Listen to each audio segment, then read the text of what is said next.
Assalomu alaykum, hurmatli hamshaharlar, Akmal Jumayev kanali kuzatuvchilari va obunachilari. Mana shu onlayn biznes haqida yana tushunchalar berib o'tamiz. Kimga qiziq bo'lsa, bemalol aloqaga chiqaverasizlar. Akmal Jumayev xizmatingizda.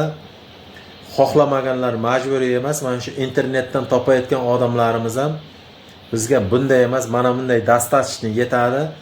Kim o'zi uchun, oilasi uchun o'tirgan joydan yaxshi daromad qilaman desa, bemalol aloqaga chiqishlaringiz mumkin. Telefon raqamimni aytib o'taman. +99 899 775 1181 telefon raqamlariga. Kim uyda o'tirib, hammaga ham ish topilmaydi.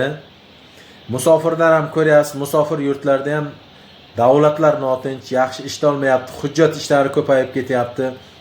Mana shu 58 ta davlatdan 800 mingdan ortiq ishtirokchilarimiz bor. Shunchaki o'tirib, biringiz ikki bo'lmay, pul topolmay, qiynalib ham umringizni o'tkazib yorishingiz mumkin. Mana biz yaxshi ishlar tavsiya qilyapmiz.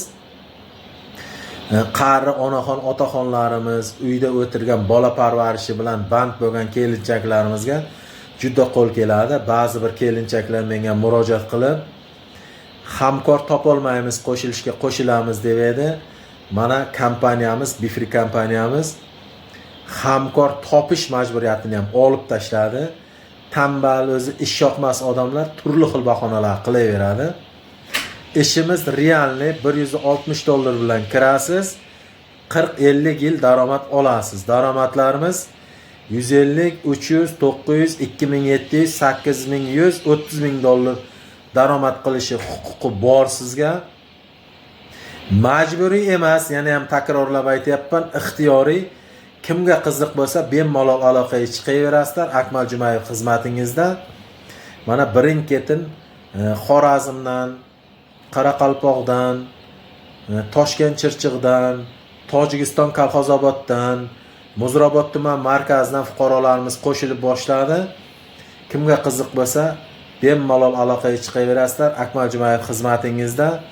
Kim uyida o'tirib pul topaman desa, majburiy emas, ixtiyoriy, realni ish. Xudo xolasa ishlayotganimga 2 yil to'ladi, shu bu yil yozlarga borib. Daromadlari zo'r, hech qanday yolg'oni yo'q. Kimga qiziq bo'lsa, bemalol aloqaga chiqaverasizlar. Sog' bo'linglar.